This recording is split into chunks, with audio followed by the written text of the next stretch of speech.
How to refresh Twitter feed. So if you want to refresh the Twitter feed, then what you need to do is you just need to open up your Twitter application. Once you open the Twitter application, you need to go for the profile, which is on the upper left. Scroll down, go for settings and support, and go for settings and privacy. And here you need to scroll down and go for accessibility, display, and languages. Under this, you need to go for data usage, and under data usage here you will have an option of media cache or video cache or something.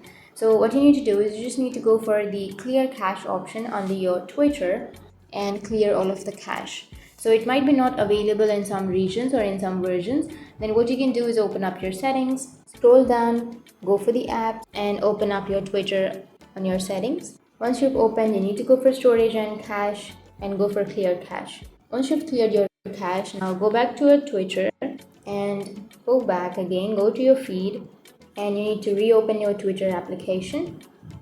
Once you've reopened, now go for the new post and it will take you to the top, and again reload your page. And once you've reloaded, you will have a fresh start. So that's how you can refresh your Twitter feed. And if you have any questions, feel free to comment below. Thanks for watching.